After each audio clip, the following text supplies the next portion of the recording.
Mesdames et messieurs, bonjour, bienvenue dans votre magazine L'Hebdo du Parquet. Ce numéro est exclusivement consacré à l'affaire Karim Wade. Emprisonné depuis 15 mois, le procès du fils de l'ancien président Abdoulaye Wade a démarré le 31 juillet dernier. Tapa Tonkara nous fait un rappel de cette affaire. Le compte à rebours a réellement démarré pour Karim Wade le 2 octobre 2012 lorsque le procureur spécial près de la Cour de répression de l'enrichissement illicite l'a classé sur la liste exhaustive des dignitaires de l'ancien régime visés par la plainte déposée par l'État du Sénégal au parquet de Paris. Auparavant, le fils de l'ex-président Wade, soupçonné d'enrichissement illicite, avait été entendu par des éléments de la section de recherche de la gendarmerie à 2 reprises en juillet, 2 fois en novembre et 1 fois en décembre. Alors que les rumeurs les plus folles circulaient sur la poursuite ou non de l'ex-super ministre des Transports et des Infrastructures, la police lui interdit de sortir du territoire national le 15 octobre 2012. Une décision remise en cause par la Cour de justice de la Communauté économique des États de l'Afrique de l'Ouest, CEDEAO, le 2 février.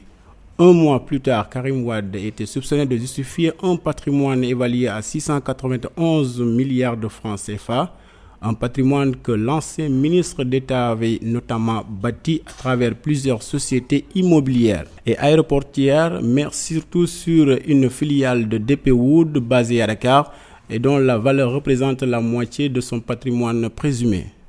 À en croire l'accusation, le montant est constitué de la société Dubai Port Wood, évaluée à 300 milliards, la Banque marocaine du commerce extérieur, la société AHS au Sénégal, au Niger, au Ghana, l'aéroport de Jordanie, l'aéroport de Guinée équatoriale Malabo. D'ailleurs, DP Wood sera placé sous administration provisoire, mais la CREI a finalement levé la mesure. Pour autant, les poursuites ont été maintenues pour Karim Wade qui, à l'expiration de la mise en demeure, a été incarcéré en avril 2013 avec 7 autres personnes parce qu'il n'avait pas pu justifier l'origine licite de ses avoirs. Pendant les 6 mois qui s'ensuivirent, ses avocats engagèrent la bataille des procédures pour le faire libérer. Toutes les voies de recours nationales ont été saisies et même internationales. La première procédure a consisté à récuser l'adjoint du procureur spécial Aliou Ndao. Les avocats de Karim Wade considéraient qu'Antoine Félix Diome n'avait pas le grade requis pour occuper son poste, car à sa nomination en juillet 2012, il n'était pas encore magistrat du premier groupe et 2e grade conformément aux dispositions légales portant composition des membres de la CREI. La Cour suprême leur donna raison en rendant un arrêt portant annulation de la nomination. Les robes noires n'avaient pas encore fini de jubiler que le chef de l'État nommait à nouveau Antoine Félix Diome. L'autre bataille de procédure engagée par la défense a été la saisine de la chambre d'accusation pour faire annuler les poursuites contre Karim Wade et compagnie. Déboutée, la défense s'est alors tournée vers la Cour suprême qui, dans son arrêt, a déclaré recevable la requête de la défense. Toutefois, concernant la question de l'inconstitutionnalité de la loi sur la CREI, la Cour suprême a renvoyé la bataille au Conseil constitutionnel. C'est au beau milieu de cette bataille de procédure qu'une seconde mise en demeure est tombée sur la tête de Karim Wade en septembre 2013. Cette fois, Wade, fils, fut prié de justifier 98 milliards de francs CFA, une somme représentant le cumul de fonds placés dans 24 comptes bancaires établis à Monaco. Ces comptes appartiendraient à des sociétés et des personnes physiques soupçonnées de sévir de prête-nom à l'ancien ministre d'État. Comme la première, les réponses fournies par l'inculpé et ses conseils ne suffirent pas à Aliou Ndao, qui décerna un second mandat de dépôt à Karim Wade le 17 octobre dernier. Au moment où ses proches craignaient une 3e mise en demeure, la CREI a bouclé son instruction et pris une ordonnance de renvoi en jugement le 17 avril dernier, un document que Karim Wade refuse de signer. Au bout d'une année d'instruction, le montant du présumé préjudice a drastiquement baissé jusqu'à atteindre 117 milliards de francs CFA. Mais au moment où la commission d'instruction de la CREI bouclait son enquête, l'expert Pape Albouri Ndao a révélé dans son rapport un compte bancaire attribué à Karim Wade, compte dont le solde à la date du 26 avril 2013 est de 93,7 millions de dollars, soit 45 milliards de francs CFA environ. En tombant dans les mailles de la justice, Karim Wade a entraîné dans sa chute certains de ses anciens collaborateurs qui lui auraient servi de prête-nom, au premier rang duquel son partenaire et ami Ibrahima Khalil Bourgi dit Bibo, autorisé depuis la semaine dernière à se rendre en France pour des soins médicaux. L'ancien directeur des aéroports du Sénégal, Mbaye Ndiaye, fait aussi partie des victimes de Karim, tout comme le boss de l'aviation Holding Service, Pape Mamadou Pouy. Le spécialiste en aéronautique Pierre Agboba, qui dit n'avoir vu Karim qu'une seule fois, est aussi identifié comme l'un des complices. Mais aussi Alioune Konaré et Pape Abdou Diassé, l'ancien agent comptable particulier des ADS, Boubacar Konaté et Cheikh Diallo, ex-patron de CD Media, ont été plus chanceux puisqu'ils bénéficient d'un non-lieu, ce qui fait qu'ils seront du côté des témoins. Avec la non moins célèbre notaire Maître Patricia Lac Diop, ainsi que Maître Mamadou Diop, Cheikh Diallo, Eli Manel Diop, entre autres, ils devraient témoigner à charge ou à décharge des faits d'enrichissement illicite et de corruption dont sont accusés Karim Wade et compagnie.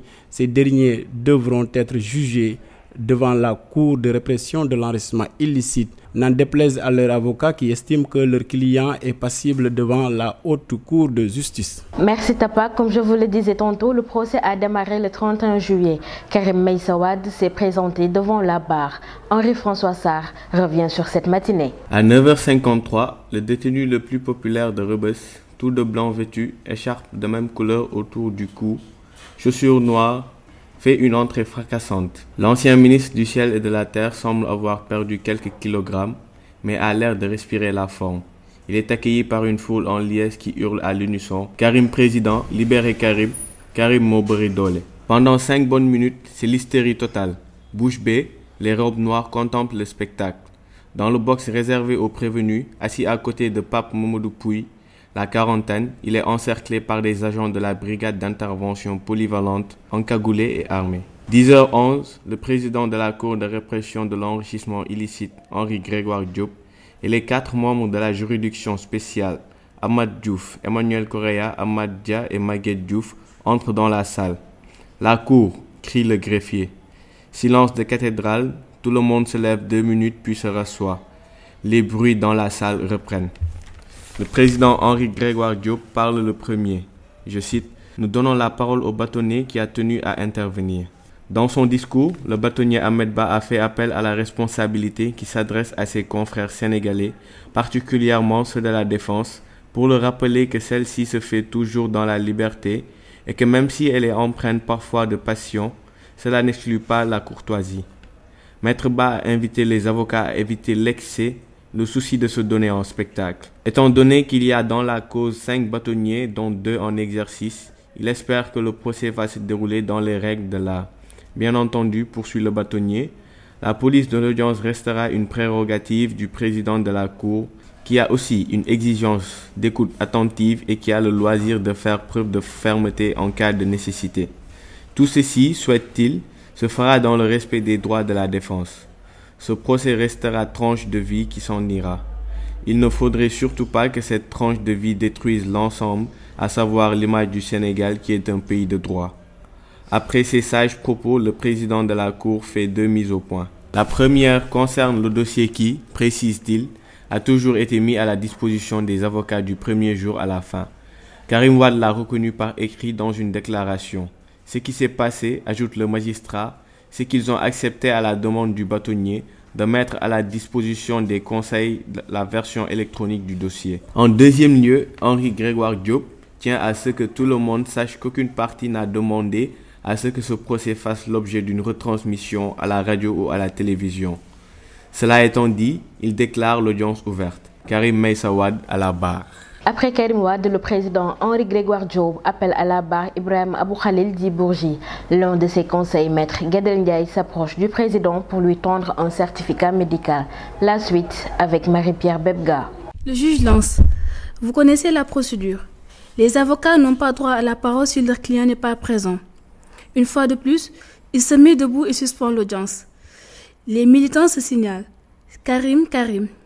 À 10h26, Henri Grégoire Diop revient dans la salle et s'adresse au conseil de Bourgi. Hosni Moubarak, malade, a comparu sur son lit d'hôpital. Votre client est sous contrôle judiciaire.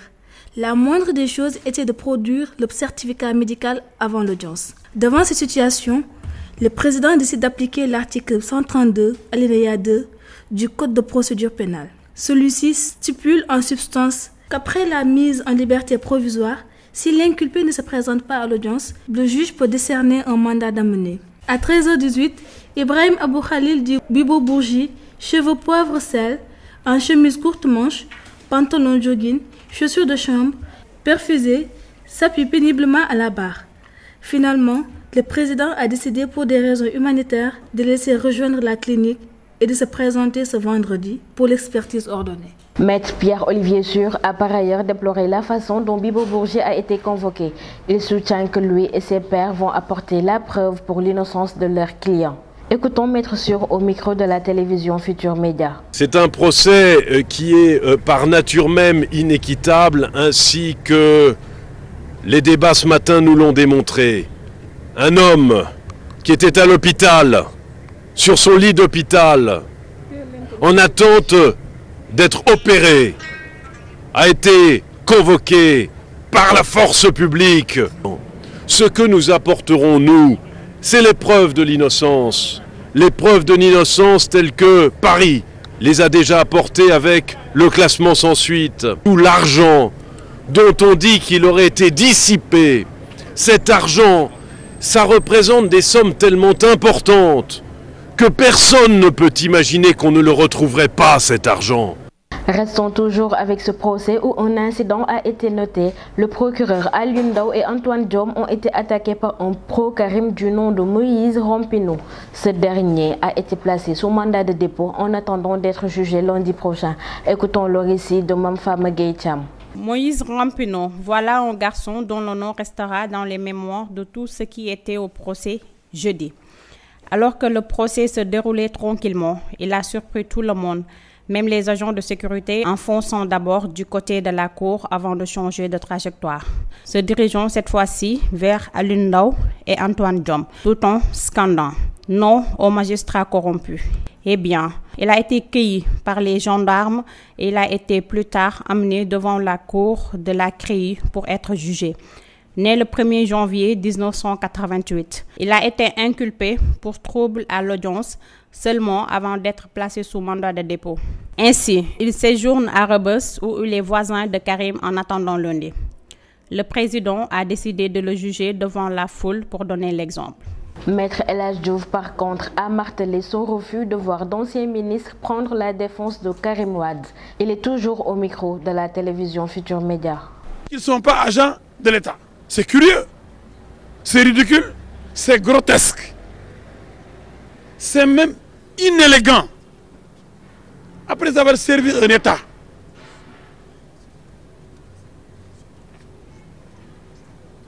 à ce niveau de responsabilité, Premier ministre, ministre d'État, ministre, Premier ministre, ministre d'État, ministre des Affaires étrangères, ministre de la Justice, garde des Sceaux, vous vous mettez devant une cour pour dire que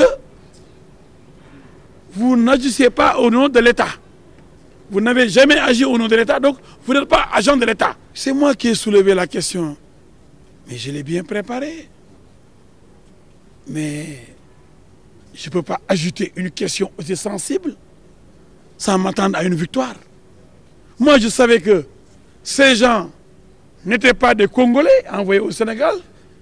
Je savais que les gens que j'ai visés n'étaient pas des agents de la CIA.